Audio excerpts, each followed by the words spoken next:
Bonjour et bienvenue dans votre magazine d'actualité en Saintonge. Ce week-end était organisé à Pont, dans la salle de l'hôpital des Pèlerins, la première édition du Salon de la bande dessinée, en partenariat avec la ville, l'Office de tourisme et la librairie synthèse de la lettre à la bulle. Cette première édition accueillait plus d'une vingtaine d'auteurs venus dédicacer et présenter leurs albums. Ce salon apporte une nouvelle visibilité au 9e art et aux auteurs de bande dessinée régionaux dans la cité pontoise, l'hôpital des Pèlerins accueillant déjà depuis plusieurs années un salon du livre. L'idée, c'était un grand désir de la librairie de la lettre à la bulle à Saintes, qui se trouve à côté de l'Arc de Triomphe. On avait voulu monter une association justement il y a pas loin de 2 ans. La première édition de la bande dessinée aurait dû avoir lieu l'année dernière au mois de mai. Et pour différentes choses, on a tout annulé. Et l'Office du tourisme de Pont, ainsi que la mairie du reste, nous auront lancé, en disant mais c'est quand même dommage, pourrait-on quand même trouver une formule pour avoir ce salon de la bande dessinée. Donc c'était quelque chose auquel ils tenaient, parce qu'ils aiment ça. Le maire, M. Méjean, est un amateur qui était là ce matin, qui a acheté des bandes dessinées, en me disant je les achète en cachette, je vais dire que c'est pour mes petits-enfants, mais c'est un gros mordu. La bande dessinée, ce sont des gens qui se déplacent énormément, qui n'hésitent pas à faire 100 km pour une dédicace d'un auteur précis. Ça fait de la promotion pour la ville, ça lui permet de rayonner un petit peu plus, elle sort de ses murs. À Saintes, ce week-end, et dans le cadre du week-end de Pâques, l'abbaye aux Dames organisait des ateliers chocolat les 4 et 7 avril en compagnie de Marjorie la chocolatière. Petits et grands ont pu apprendre à confectionner leurs propres personnages en chocolat. Du samedi 7 au lundi 9 avril, Jonzac s'est transformé en capitale de la majorette en accueillant le championnat de France de majorette. Cet événement est le premier du genre en France. La cérémonie d'ouverture et la présentation des 133 candidates se sont déroulées sur la place du château, devant un public venu nombreux. Puis dès dimanche, la compétition a repris ses droits. Durant 2 jours, toutes les majorettes se sont donné rendez-vous sur l'esplanade du collège Léopold du Seigne, où elles se sont affrontées en plusieurs catégories. Car il s'agissait bien d'une compétition officielle qu'organisait l'Association des majorettes françaises. Cette association souhaite devenir la fédération officielle des majorettes.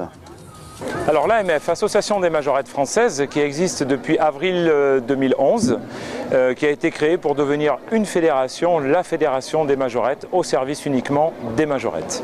Alors pourquoi Jonzac? Tout simplement parce que Jonzac est une ville dynamique, axée sur la culture, la santé, le bien-être, et qui a séduit AMF par son architecture au niveau de l'esplanade du château, notamment pour la cérémonie d'ouverture qui a eu lieu samedi soir, et puis parce que la municipalité a envie aussi de redonner un côté populaire à cette activité de majorette. Donc nous sommes très satisfaits de ce week-end. Il y a un impact très positif au niveau des clubs, au niveau des concurrentes, et puis même si c'est vrai, on a essuyé quelques gouttes samedi matin et dimanche matin, le temps a quand même été favorable au bon déroulement de cet événement.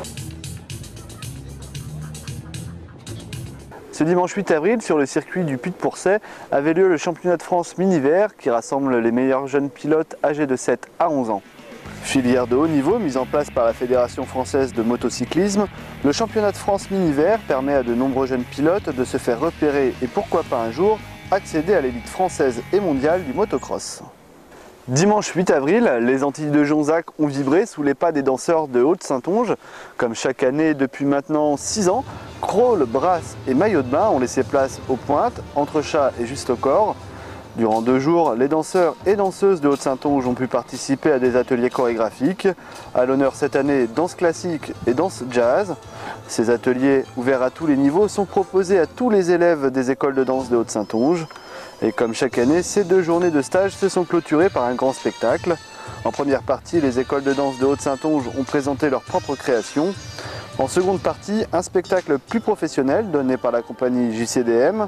La compagnie a présenté quelques variations du grand répertoire classique avant de dévoiler leur 7e création intitulée Armée d'innocence.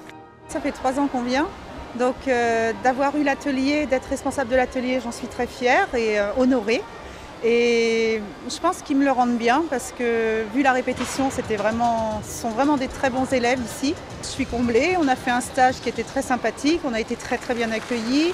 La scène, vous voyez les conditions, On ne peut rien demander de mieux. Vous regardez autour de vous, c'est vraiment paradisiaque pour les danseuses aussi. Pour nous, en tant que compagnie professionnelle, on est souvent confinés dans des théâtres. C'est un peu notre métier de s'adapter donc au public. Et le fait qu'on intervienne en fin de représentation amateur permet aux élèves et aux parents de voir à quoi on peut arriver dans ce métier en fait.